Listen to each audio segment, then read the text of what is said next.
Oi, pessoal, e bem-vindos ao vídeo de arquivos. Para um computador, arquivo nada mais é do que um monte de bytes armazenados em disco.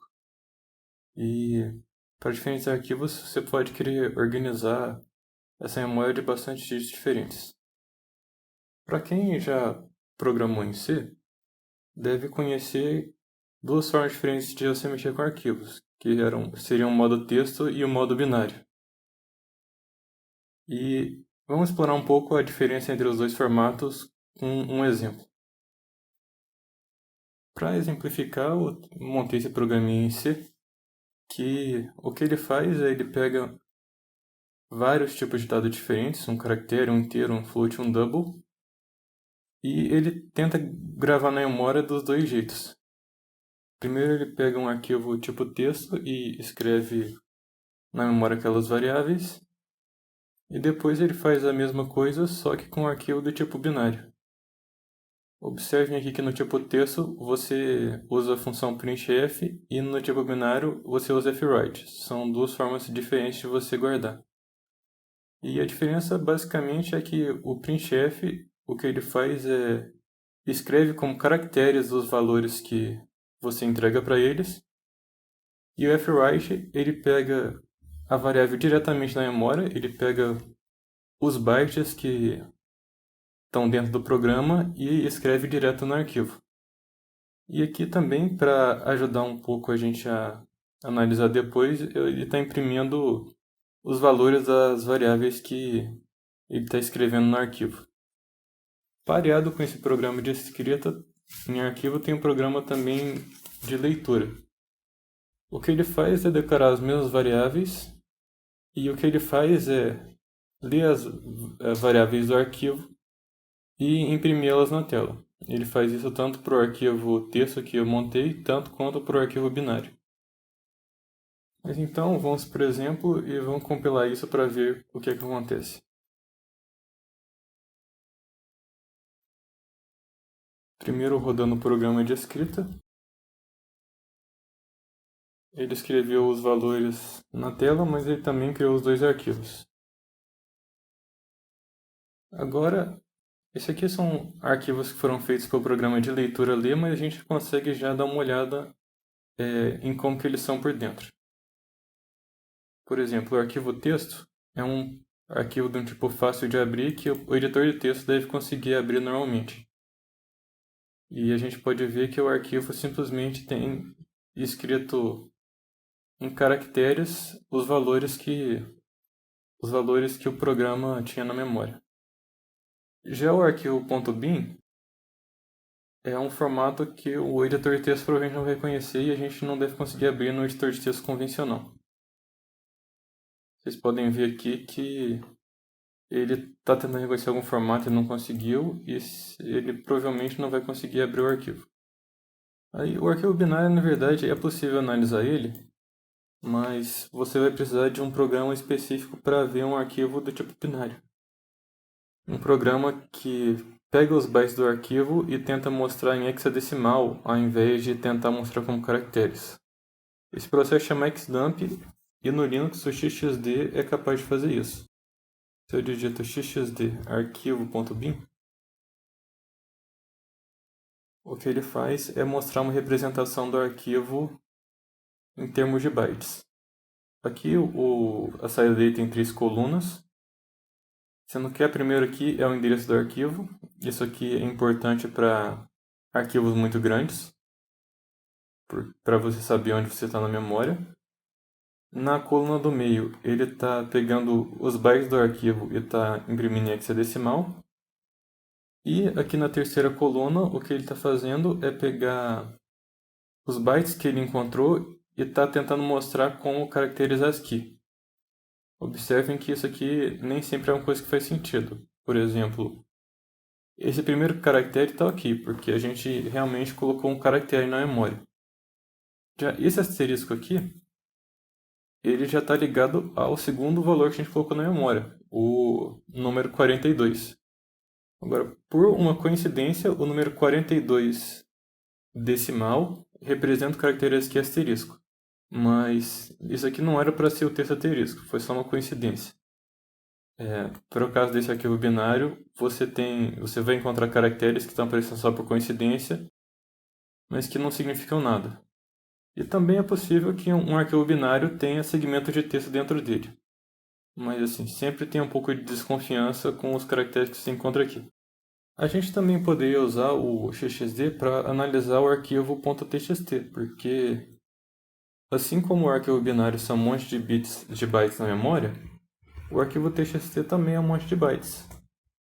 Só que ele grava de um jeito completamente diferente. Observa que o primeiro byte está correto, porque em 2 são caracteres, mas aqui o arquivo texto está gravando um monte de bytes que na verdade são caracteres. São bytes que não é para ser lido direto da memória, mas que devem ser lidos pensando que eles são caracteres e depois interpretados. O arquivo TXT é bastante fácil de ver como que ele está sendo organizado aqui nessa coluna da direita, mas a gente ainda consegue analisar um pouco o arquivo .binário. Para isso ajuda saber qual que é o tamanho dos dados que a gente guardou, porque a gente guardou um caractere, um inteiro, um float e um double. E a gente consegue enxergar aqui como é que é cada um desses. Para ajudar nessa tarefa, eu também escrevi um programa que ele mostra qual que é o tamanho qual que é o tamanho de cada tipo de dado. É um programa bem simples, ele só imprime qual que é o tamanho de char, inteiro e double, nada demais. Aqui a gente pode ver que o tamanho do char é 1, o tamanho do inteiro é 4, o float é 4 e double é 8. Esses valores eles podem variar dependendo de computador para computador, mas se seu computador também for de arquitetura x86 e você está compilando com GCC, provavelmente vai ser os mesmos valores. Mas isso aqui pode variar de sistema para sistema, então esses números aqui não devem ser decorados, mas é bom você consultar dependendo de que sistema você está trabalhando. Mas no geral vai ser isso aqui, porque geralmente a gente está trabalhando com computadores pessoais que usam arquitetura x86. Mas agora, fazendo um XXD no arquivo binário que a gente fez, a gente consegue contar os bytes e ver o que está acontecendo. O caractere tem só um byte, e aqui a gente tem o número 61 porque o caractere que gravou, o A minúsculo, na tabela ASCII ele corresponde ao hexadecimal 61. Depois disso a gente tem um inteiro que tem 4 bytes, que seriam esses bytes aqui. E também em hexadecimal, esse valor 2A representa o decimal 42 que a gente guardou. Aqui pode parecer um pouco estranho, na verdade são esses zeros que vêm depois. Porque quando a gente está escrevendo, se eu quisesse escrever o número 42 com 8 dígitos, o que eu geralmente faria seria escrever 0000042. Mas aqui ele escolheu um jeito diferente de fazer. O computador está colocando 420000.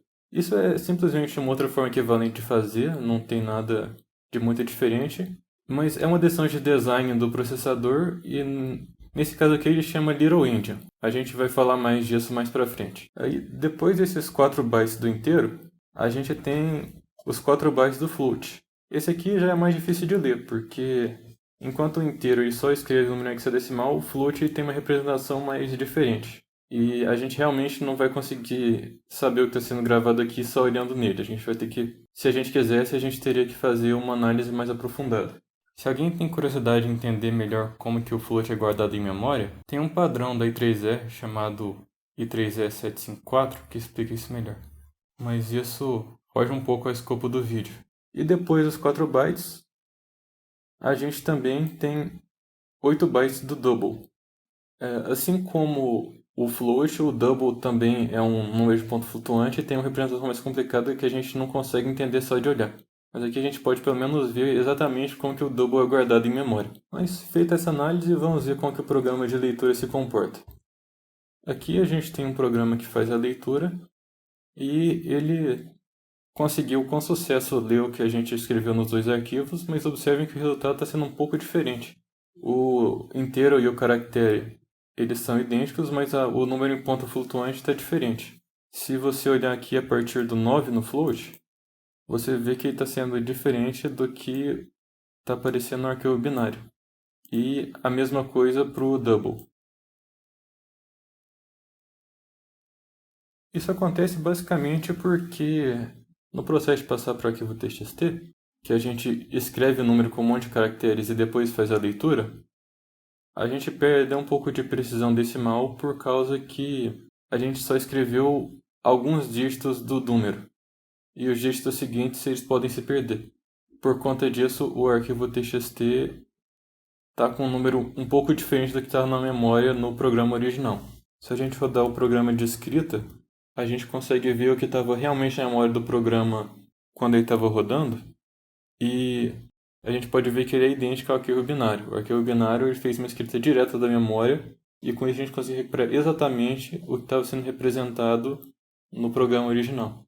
Mas o que a gente tem que tirar desse exemplo é que, na verdade, o arquivo, por ele ser uma sequência de bytes que o programa controla, nem sempre vai ser trivial a gente conseguir entender o que está acontecendo por baixo. Então a gente tem que usar um pouco das ferramentas, tipo o Xdump com o XXD, para começar a tentar entender ou adivinhar o que está acontecendo lá dentro.